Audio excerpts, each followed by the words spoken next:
Inspired Intentions listeners, welcome back again today. We have, I don't know if you know this or not, but I think I need to fact check this. You are the most repeated guest we've had on here that isn't a staff employee. Yeah. I think that everyone That's so exciting. It is exciting. Everybody, you're hearing the voice of none other than Leah Hope. And the approving sounds from Jeannie in the background as well. Everybody knows Jeannie. Jeannie, you've been on here a couple times with us. And Leah, you've been on here. This will be your fourth appearance. And isn't it crazy that I started out as just a fangirl? Yes. Like I was just a fangirl of the podcast. That is to be vulnerable for a second. I'm super proud that I got a hand in creating something that brought you here and that led you on this crazy life journey. Like the podcast kind of started that off for you. It really did. Like I was walking in my backyard listening to the podcast, and that's what was helping me make the mindset shifts that I needed to make and having something to look forward to coming to Skyterra. And I emailed in. Yeah, you did. Yeah. I'm really proud to have been a part of that. Is what I'm saying. So that's really, really cool for me. And you've been on, let's see, because you got your first appearance on here, episode 141. So we're in like the 200s now, right? Oh, wow. Yep. So, and then we had, you were on here 142, it looks like, and then 189. And then this will be 200 something. Yeah. Nice. That's awesome. Yeah. Welcome back. That is awesome. Welcome Thank back. you. How have things been going? They've been going good. Yeah. So the last time was, oh my gosh, it was almost 2 years ago because it was April 2024. Yep, 5/27/24. Yeah. Oh, that's when it was. Yeah. Published. Well, since then, I mean, I've been like maintaining where I've been at, like keeping up with my habits and all the things. And I've also had 4 surgeries to remove loose skin and treat lipedema. And so that's been a whole process. And it's been fun being back here, seeing where my energy and strength and endurance is at now after that process. But I'm feeling good. Feeling good? Yeah. You've been doing some of the same classes that you had done before. I remember you were telling me, or maybe you posted something about doing a mile trial. Yeah, well, I did, so I did try to see the fastest mile I could do. I got 12 minutes and 7 seconds this time. My first time ever here, I think it was around 21 minutes. That's crazy. Was my mile. Crazy. Yeah. That's so exciting. Yeah. And so I guess we shouldn't skim over the part that you're here for a month. Yes. Right? And that you've brought other people to be here with you, right? Yeah, I mean, I have always tried to share about Skyterra. Like, Sure. I love it here. I'll tell everyone about it. But yeah, I wanted to be here, be a part of the program, and go through it with people too, because I just think it's so valuable to be able to go through it with someone, the LoseSmart program specifically, like with someone who's done it. And I mean, I wouldn't necessarily use the word success, but has experienced an outcome that you were wanting when you came into the program. I'd call that success. I know. I don't know.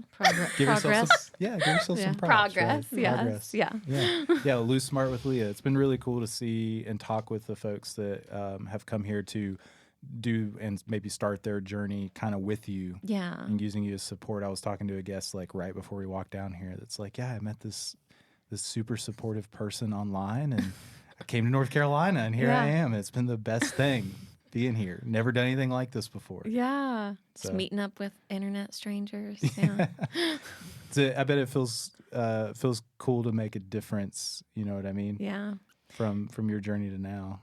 It is. I mean, and it was never the plan, but yeah, it's been so special to just be able to help people know like what's possible for me is possible for them. And that's my ultimate goal with sharing in any capacity what I've experienced. That's so cool. Yeah. That's cool. Well, hopefully this podcast today can be another step in that direction. Yeah. You know what I mean? Jeannie, do you want to introduce what we're here to talk about today? Oh, sure. So I'm Jeannie. I'm the dietitian here, and we're talking about emotional eating, which brings up some emotions. Yes. Yeah, it can does. be a really deep subject. I'll be honest, it's Yeah. something that I don't know a ton about, or maybe just I've never really thought about it from my own personal life, but Yeah. I'm excited to talk about it with you guys. Yeah, me too. Yeah. I think we should start off with the idea, maybe Jeannie, of like just broad overview. What is emotional eating? Like, how would you define that for somebody? Oh, eating out of emotion. And I'll be honest and a little bit vulnerable. It's been really hard for me in my life to identify emotions, know how I'm feeling. Yeah. And sometimes the realization comes when I'm standing in the pantry with my hand in a bag of popcorn. I'm like, oh, I must be really worried or stressed or pissed off or whatever. And here I am eating. So emotional eating is eating in response to an emotion, whether that is stress or even joy. Sometimes we celebrate Yeah. with food, right? For sure. We can get really sciencey now if we want. Yeah. No, Okay, yeah, throw it let's at do me. it. So when I talk about stress, I mean the whole definition, like a stressor, whether that's anger or a deadline or pain, you name it. Maybe Leah can throw out some stressors that you've dealt with in the past. But I mean, I can name specific people if that's Right. what. No, I'm just kidding. right, Let 'em maybe have not. it. No. Alan needs to beep it. But our body's built to respond to stress with this HPA axis, which the end result is cortisol, which is a hormone that people like to talk a lot about. Yeah.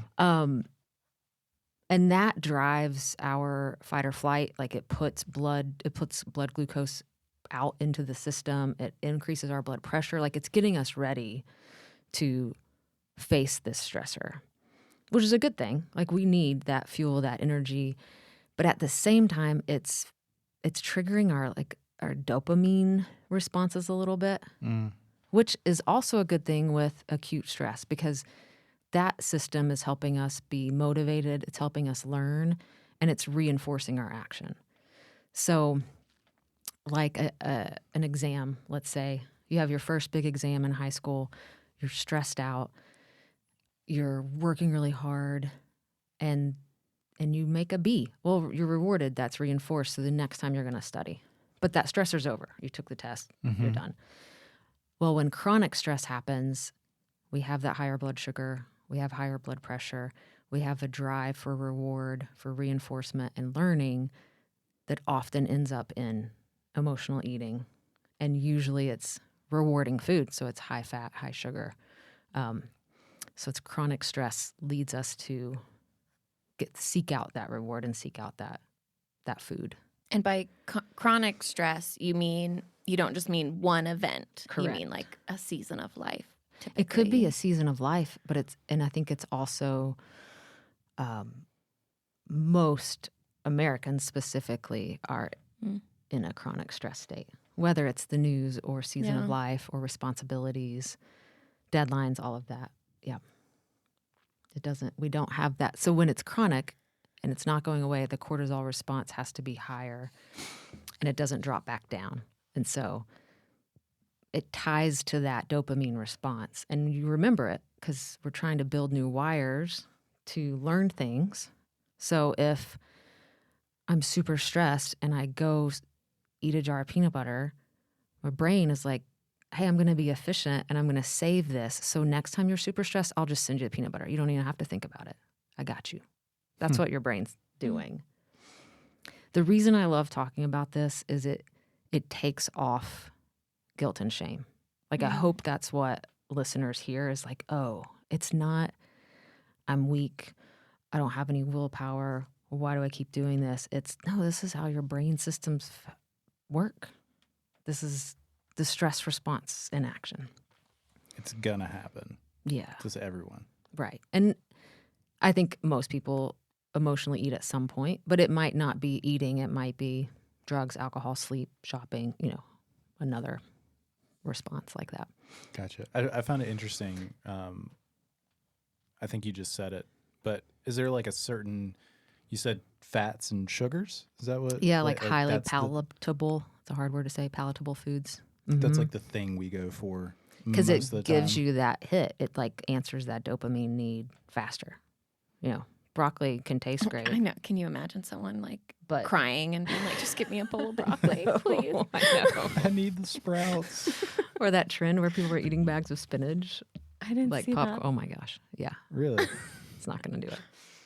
interesting. Have you found that there's like a specific food that I comes think. up most often? Oh no, I think everybody has their As a their thing. things. Yeah, Mm-hmm.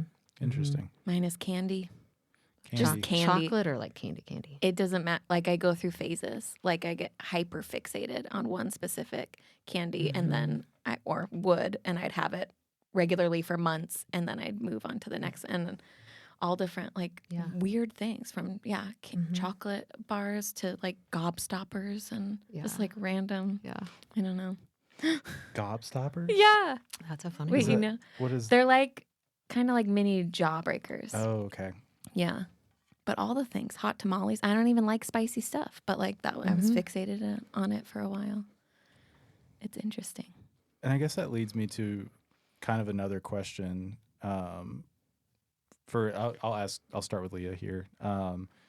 We have talked about like being comfortable with discomfort on this podcast with you before, and I've heard you say that before social media posts all different times of stuff. When do you think that you first maybe realized that your relationship with food was tied to maybe more of those emotions than just hunger like that? Yeah. I actually didn't realize it until I was a bit into my health journey and actively losing weight. Even at the start of it, like when I hit my rock bottom, which I've shared about, like, and knew I needed to make a change. I don't want to live this way anymore. I had an accountability partner, and she would say, like, you should probably take some time to like think about your emotional eating and address that. And I was like, I don't emotionally eat. Like, this is just a habit.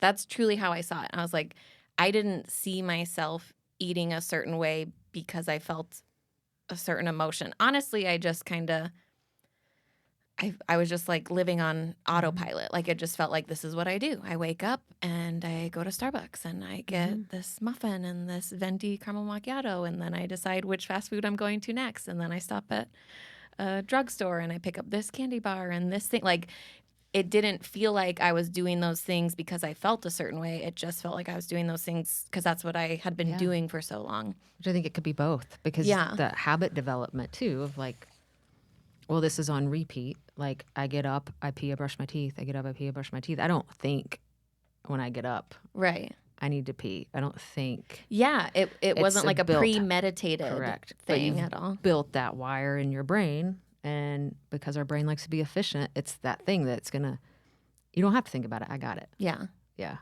But it's still, I didn't realize the relief or like satisfaction that came from it because I didn't think of it as doing it because I needed response to relief. it, I yeah. just thought it was just what I do. And then the more that I thought about emotional eating, that was when, like you mentioned this, that's when I realized, like, oh, joy is an emotion. And not to say that I didn't experience hard emotions too and want to turn to food, but food was just, it was my greatest source of joy. It's still a source of joy for me. And I think that's it's fine and great. But at the time, I will say, like, it was my main source of joy. Like, it was like I wake up and I get I would get so excited to think about what I was going to eat during the day. And like, before I'd even finish lunch, like, oh, what am I going to have for dinner? And like, that's what brought me joy. And I was like, oh, that's an emotion. Like, that is emotionally eating, that I'm using this to make me feel happy, to make me feel joyful and comforted. Yeah. Yeah. So that was an interesting thing for me to realize. And it wasn't until I had been a bit into my journey that I fully realized that and was like, okay, joy's an emotion. And then I examined more. I started paying more attention to like when I was feeling potentially, I don't know if you would use this word, but like potentially negative emotion, maybe an emotion we don't want to be feeling. Yeah. And realize like, oh yeah, what's driving through happening. fast food is the first thing that I want to do right now. Yeah. I have a question, but I also don't want to Yeah. forget this thing that I want to say about that bigger word of stress and how our brain works is when we are under stress, our super smart prefrontal cortex goes offline. Like it's not in control. What is in control is our emotional brain. So it's almost like, yes, very logically, if I'm in a stress response, I can think like, okay, a Frappuccino is not going to help. Yeah. That there's nothing that's going to help me deal with this stressor or this person. Like it's not going to be a Frappuccino. But it's going to help me feel good temporarily. I know that, but Yeah. that's not the part of the brain that's in control right now. The part of the brain that's in control right now is like, I feel bad, I need to feel better, and what worked before was this. Yeah. Yeah. And that is what it is. Yeah. Oh, I was going to ask. Yeah. Once you came to that realization, how was that experience at first to try to separate trigger and response, to try to separate emotion and drive through? Yeah. I don't know that I did it super intentionally, like notice the trigger and then be like, okay, instead of doing this, I have to do this. I just, because I started my health journey and already started adding healthier habits into my life, I think they did just end up becoming things that I turned to. And honestly, it took a long time. Like for the first year, walking was not like, it was something I made myself do. I wasn't like, oh, I want to take a walk. But then I got to the point where I wanted to take a walk. And if I did feel stressed, honestly, I'd still think about food. And I think I mentioned this in one of our LoseSmart classes. Like I said, I went through a hard season after I had already lost over 200 pounds. I went through my first really difficult season since I started my journey. And I was like, I want Cheetos and fruit snacks. And I went and I got Cheetos and fruit snacks. And then I also took a walk that day. And so even that, like, and someone might hear that and be like, oh, you failed. And to me, that was like the biggest win ever. To be like, even not only that's getting rid of the all or nothing mindset of like, oh, I had this thing that wasn't beneficial for me, and I'm still going to choose this other thing that is beneficial for me. But it was also, I wanted the walk. Like I didn't take the walk to walk off the Cheetos and fruit snack. I took it because I needed that. Yeah, it made me feel better. And that's like been so cool to see that. I think that's a great thing to pay attention to with what you just said. Of it wasn't, oh, I'm feeling this way, what should I do instead? You kind of built the alternatives ahead of time. So you're strengthening that response, you're strengthening that trigger, or that tool. Yeah. So that you're more likely to go there in the future instead of trying to put so much effort into the like moment by moment. Yeah. Yeah. And I will say it also felt like, I think one of the biggest differences for me now, like even if I do choose something like that when I'm feeling emotional, that's the key word. I choose, like it feels more like a choice now. Before it just felt like I was on autopilot and it's just what I do. And now I pause and I ask myself like, do I really want this? And sometimes I'm like, yeah, I really do. I really want the Cheetos or whatever it is. Yeah. But at least I'm feeling like I can own that choice instead of feeling like after I finish a whole bag being like, oh my gosh, how did I let that happen? It's like, no, I know. I chose it. Yeah. Yeah. I think, we talk about connection and mindfulness a lot here. And I find myself speaking a lot about connecting brain to body. And I think even when you're emotionally eating, like I can be in the pantry in the chocolate chips and then be like, oh, yeah, like I am so anxious. That's great. Like I recognize the feeling, even if it was already in the moment, if it was already in the action, just to get more connected brain to body, like recognizing how I'm feeling in the moment. Yeah. And accepting that like I was very aware I am turning to this because I'm sad. And I think even just that awareness is so valuable because when you are working on autopilot, you're not thinking like, oh yeah, I want this because I feel sad or because I feel stressed. You're just doing it without the self-reflection. Right. And without being able to make a choice, right? Yeah.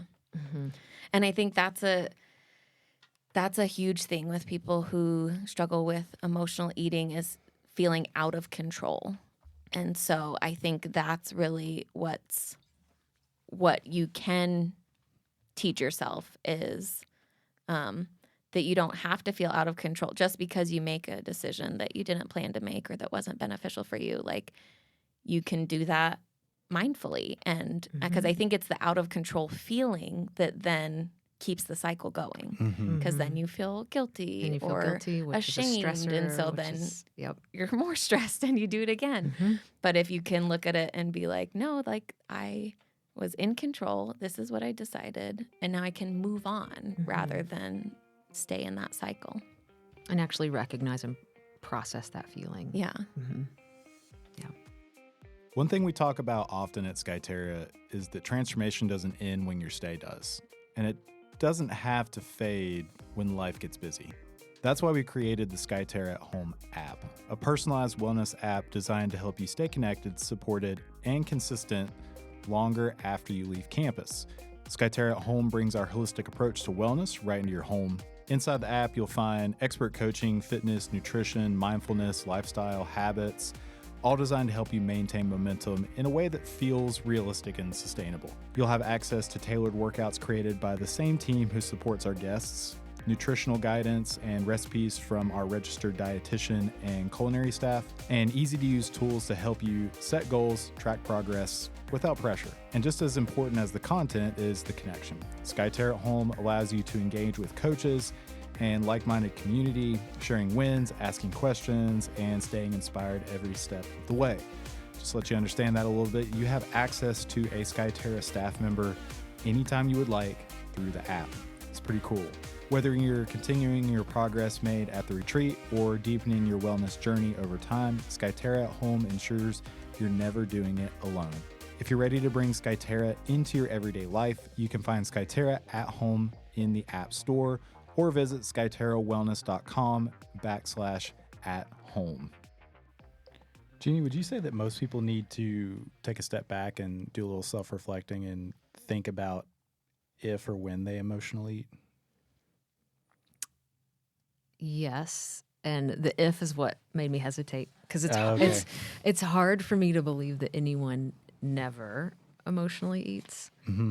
I'm sure people struggle with it less than others, but because of that brain function, I feel like a lot of times that's what we're doing out of the stressor. Because food is the fastest, like, safe, as in it's right there in your house. You don't have to go anywhere. It's not a drug. And a lot cheaper than alcohol or drugs or shopping. So it's the thing that It's you available. can just get. Yeah.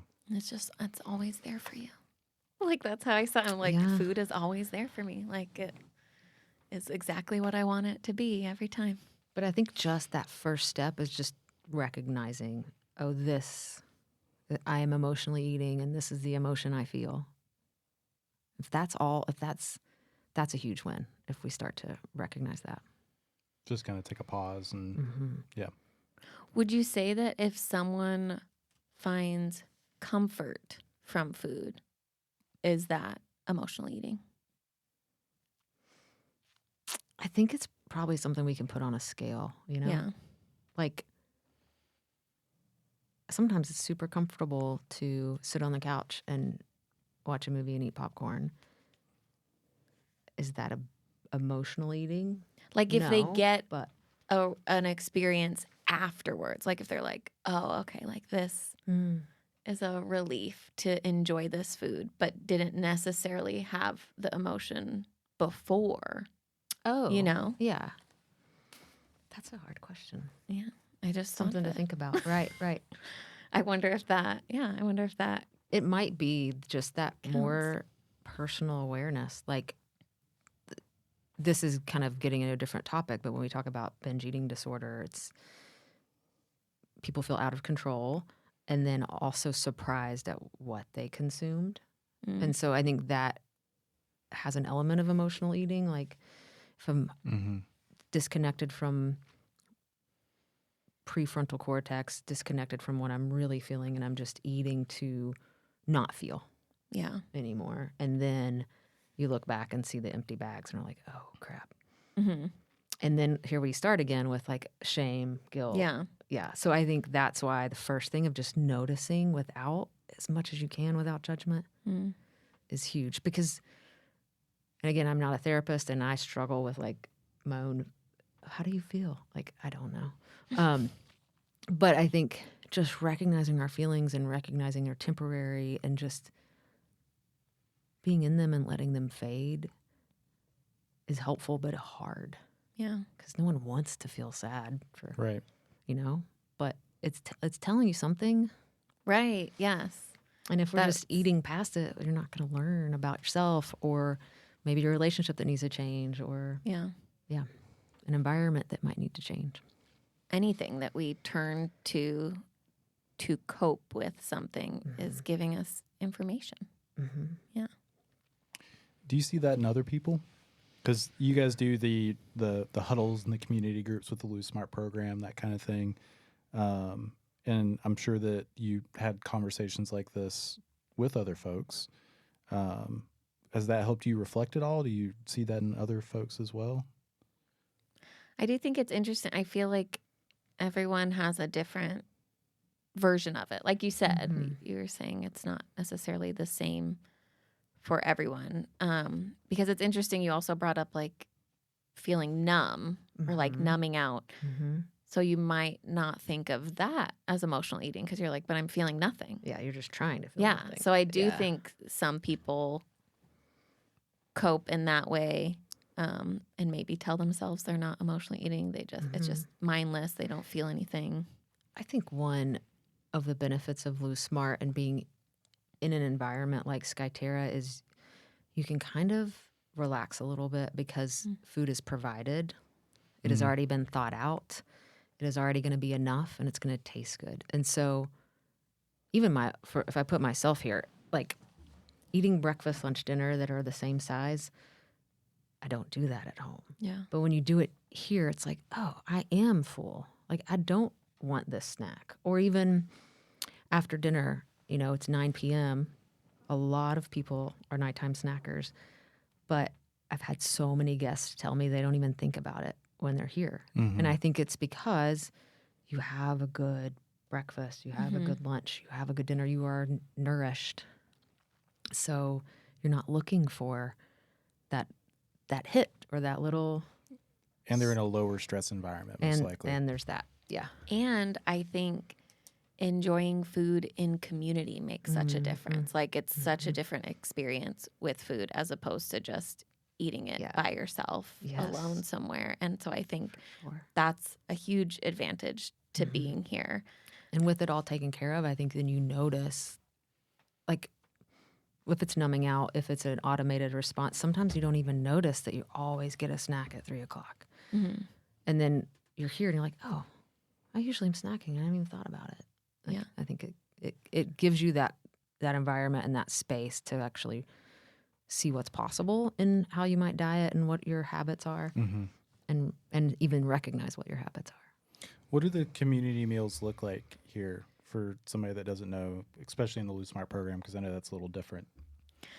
I don't know if they still, I think sometimes they do tailor your meals, definitely your protein to your BMR, your basal metabolic rate. Do they still adjust something to carbs for LoseSmart? They used to do that. I don't think I don't feel so. like it. I feel like I get a good amount of the carb with my meal. Yeah. So, I mean, they all include lots of vegetables, which this is definitely where I get the most vegetables out of the whole year, really. Aside from potatoes, which is a vegetable. A starchy vegetable. Yeah. So there's lots of vegetables, and then you do get a carb like rice or noodles or different, maybe like multi-grain bread or something, and then protein. And I think it's focusing on getting adequate protein. I hear a lot of feedback about portions and, oh, I get to eat this much. I'm like, people are so surprised. They're like, I would never eat this much at home. And I'm like, well, it is half vegetable. Like it's a lot of vegetables. So visually, I think that helps people too. And then also at the end of a week or at the end of a month, they're like, oh, I feel better. I have better energy. Yeah. I'm sleeping better. I'm not snacking at night. I don't even want to snack at night. Like all of these incredible benefits beyond the scale from eating enough. Yeah. And it really is, like you were saying, just knowing that it's taken care of for you. Like, oh my gosh, it's such an amazing feeling to be able to come here and be like, I don't have to think about food, which it's like, I used to love thinking about food when I was choosing it and what was next. But then here it's just like, you get to let it go. And I mean, they're all delicious meals too. So it's not like you're wondering, you're not feeling like you're going to be missing out. I mean, I'll be honest, I do feel like I'm missing out on dessert, having it only 2 nights a week. But that's a me thing. Oh no, I ask them for some chocolate chips sometimes. You can ask me too. I'm a something sweet every day type of person. Yeah, that's great. That's why you start hiking, right? Hike bites. Yes, exactly. I think the other element besides what's on the plate is the community table setting. Yeah, that's what I was actually more curious about. And it's, especially in the LoseSmart circle, it's fun to sit there with everybody and just hear them connecting. And the pace of the meal is different. Like, I know all of us are eating slower. Oh, you eat slower, yeah. Without thinking about it. Just because you're with community and you're enjoying conversation. And then there's the support element. Like, if there is a question, you've got dietitian, therapist, trainer, nurse sitting right there. Yeah, tell them, like, dive in more about that circle. Like, what does that actually look like? Yeah, the huddle. Right. So it's myself, Ryan, our trainer, Greg, our therapist, and Teresa, our nurse. And every week we have a topic planned, a little like lunch and learn, which may take up the last 10 minutes of the lunch. But it's a lot of just conversation around what's going on. We can talk about goals, just how people are feeling, which I don't know about you, but when I'm sitting at dinner with my husband and my son, I'm not talking about how I'm feeling. Yeah. When you're just, and I mean, I don't know how long you sit at dinner with your family, because it's like here, it's an hour. Yeah. Right. It's an hour. So it's like, we might as well be talking to each other and eating slowly. And it's a cool element that's built in. And I actually haven't thought about this before. Like, that's another practice point that's super valuable. And you don't even have to think about it. Like, you're not sitting there with your plate and looking at the clock and thinking, okay, I gotta make this last. Instead, you're like enjoying the company and enjoying the dish. And, and there's an hour. I think that's what's so valuable, is because I still absolutely find enjoyment from food, but it's not, like I said, my primary source of enjoyment. And with something like that, it's like, oh, I'm getting enjoyment from the company, from the people, from the conversation. And also this food is really good too. And maybe that's part of our conversation, is that we're talking about the food and like what we like about it. I think that's a big key point, is that you have, I'll use the word too, you've been very successful with weight loss, maintaining it, finding joy in a lot of different things. And you still enjoy food. Like, you don't have to give that up. You didn't have to give that up. No. Yeah. Actually, I was just telling the kitchen today, I marked the wrong thing and they brought me a meal because you get 2 choices. Like, for each of your meals, you can decide between 2 things. And I thought I checked the one that was pasta, and then they brought me one without pasta, and I was like, this is a disaster. So I just let them know today. I was like, just so you know, if pasta is an option, like, I will always choose that. I was like, can you just put that in my file? Like, just make sure that you know, because even sometimes people that are here, I think they're still like, oh, I'll have less of the carb or less. And it's like, no, you just get to enjoy what's here and know that it's healthy for you and it's portioned for you. Like, you don't necessarily have the risk of overeating. That's a lot of times when I'm working with people one-on-one and we're talking about diet change, I say, we're just going to spend a week or 2. And this is what happens if. This isn't you did it wrong or you did it right or you followed the diet or you didn't. It's what happens if.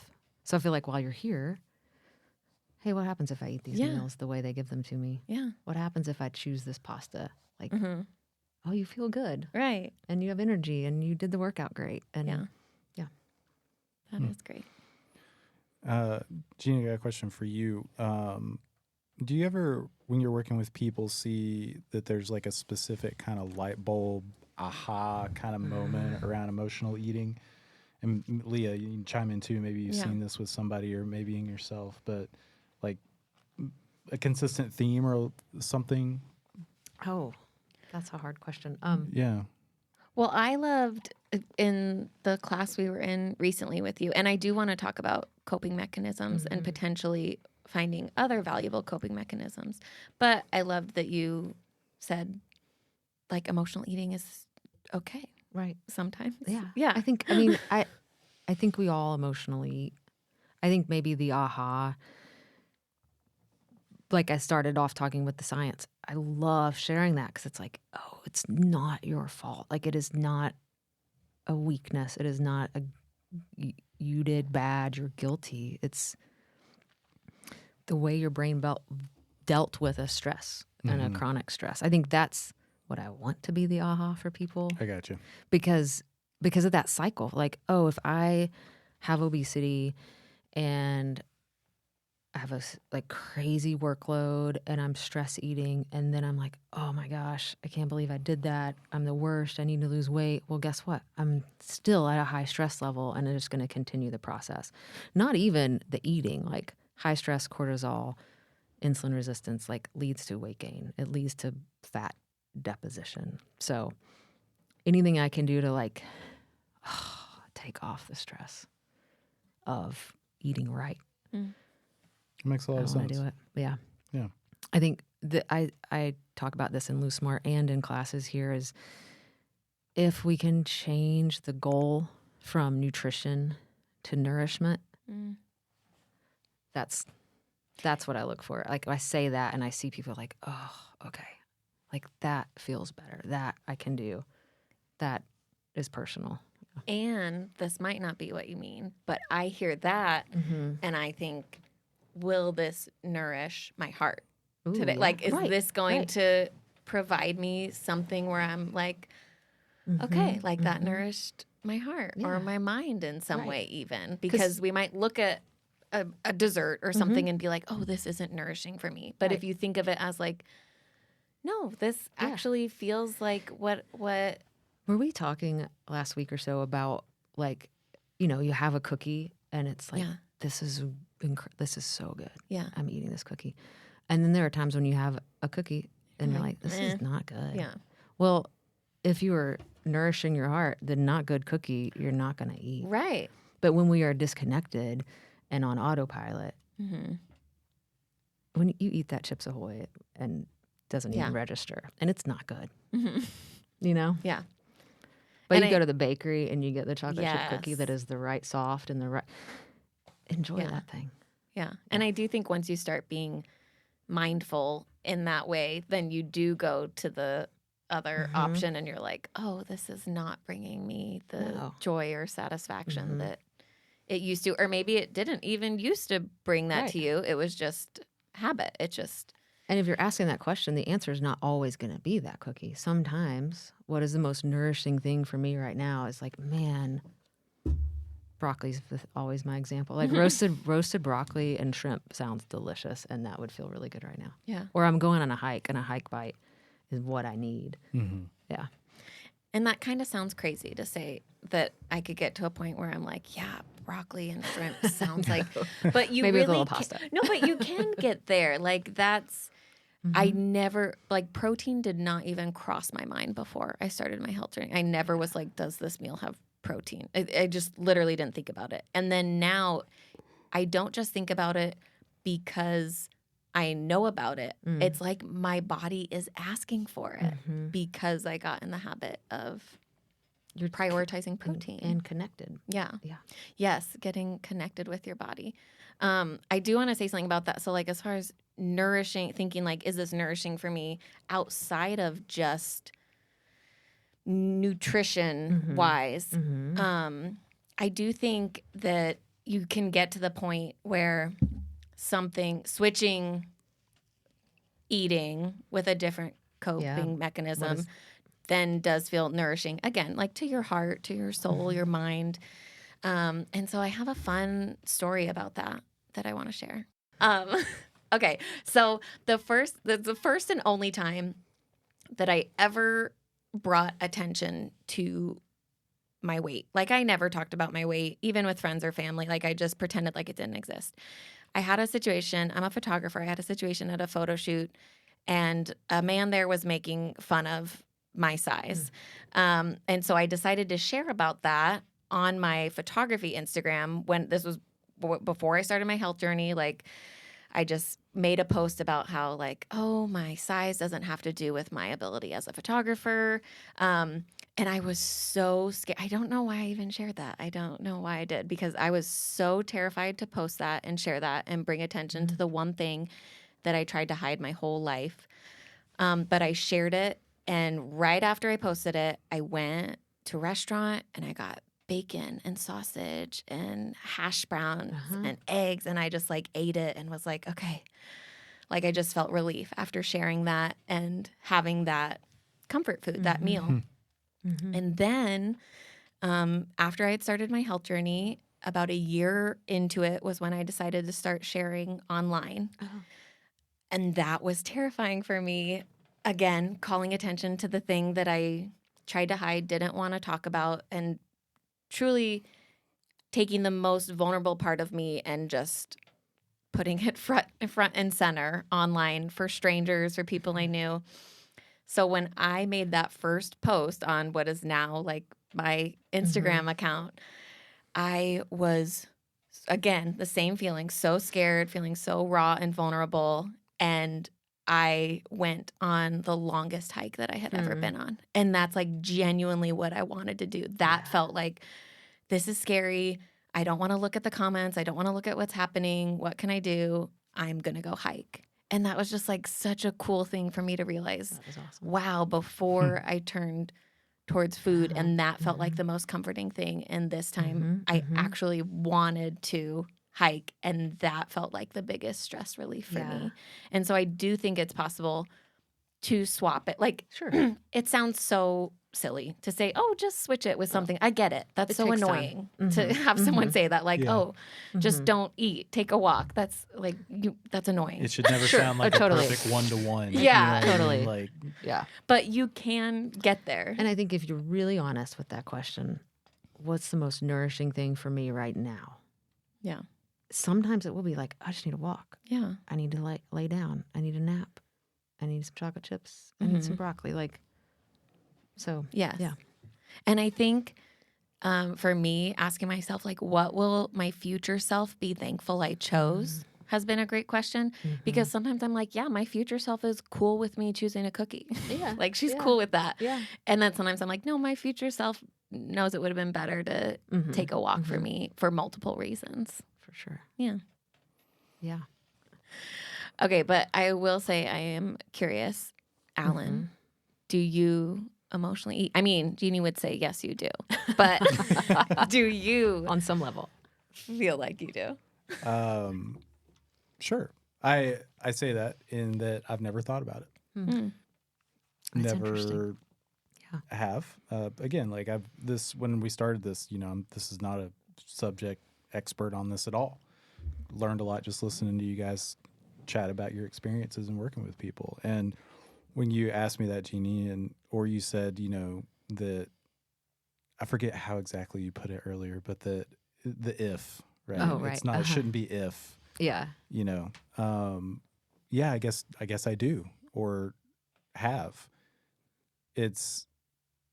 I never really think of it as like a bad thing. I don't ever have guilt about it afterward, but it's definitely, at least in the past, been under stressful conditions after a tough day of X, Y, or Z.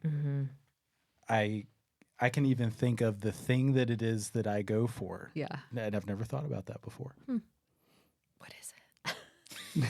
Oh my gosh.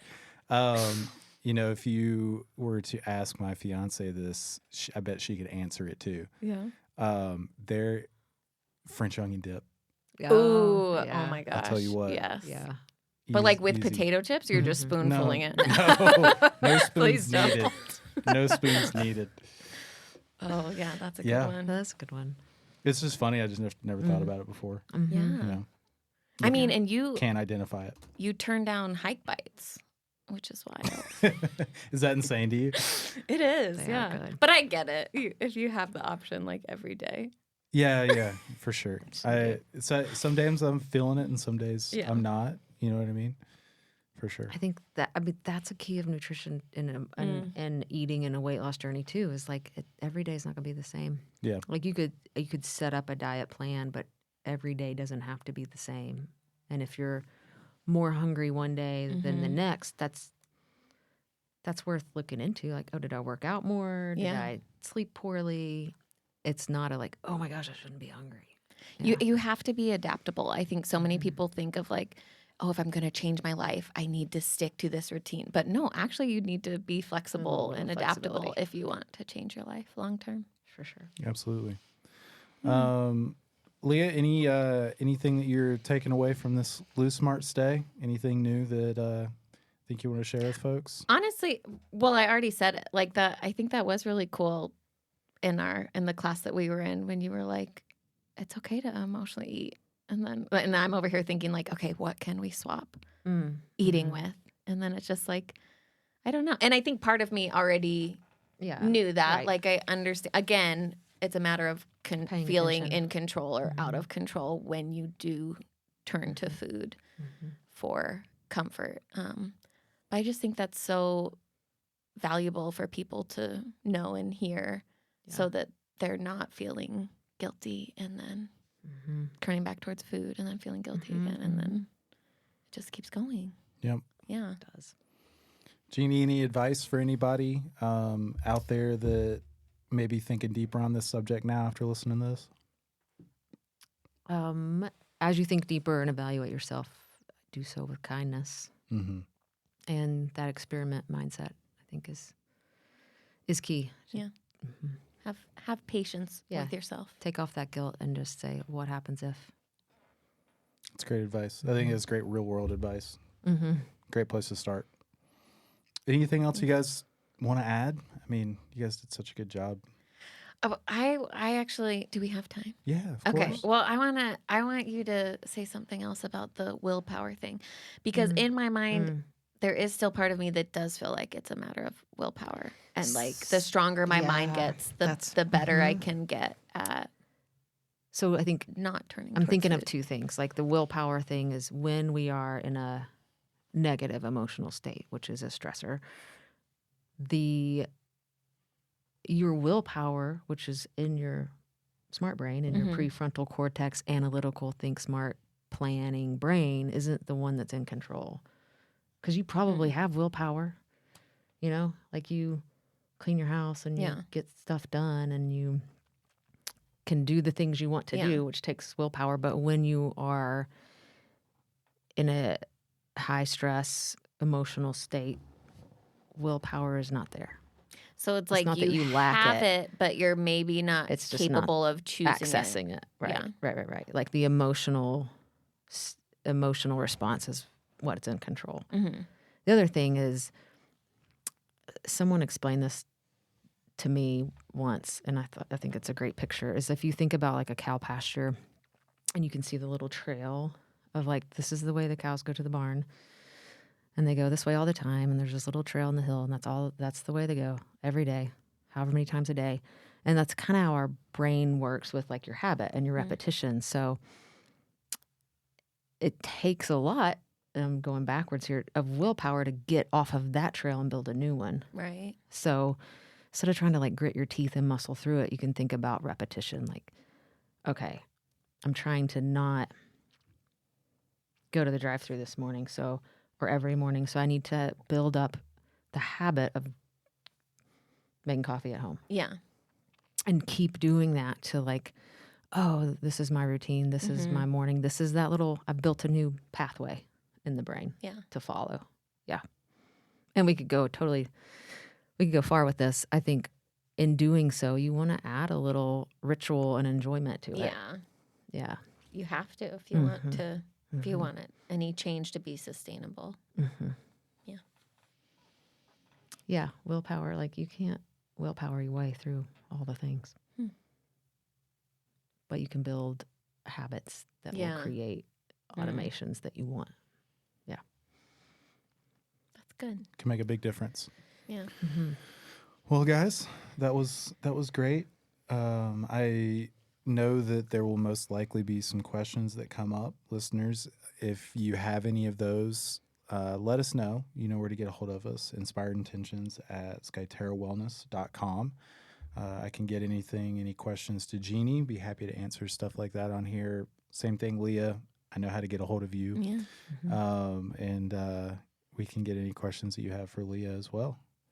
And I'm looking forward to spending some more time with both of you guys, especially while you're here, Leah, and doing some hiking and everything else. And I appreciate you coming on here for a 4th time. I love it. I got to keep racking up the episodes. gotta stay the most. Thank you so much. It's a for competition having me. now. Yeah, of course. Everything's a competition. Yeah, you have the most signatures on the door. Oh my gosh, amazing. I'm Most so signatures. happy for me. I'll take a little video. Maybe we'll post that of Leah signing the door again. All right, listeners, thank you so much, and we will catch you all next time. The Inspired Intentions podcast is a production of Skyterra Wellness Retreat. Special thanks to our executive producer, Alan Broyhill.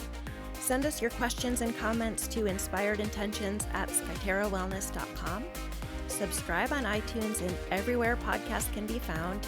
If someone you know might benefit from this podcast, share Inspired Intentions with them and give us a 5-star rating.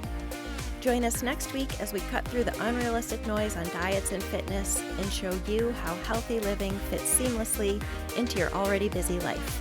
Thanks for listening.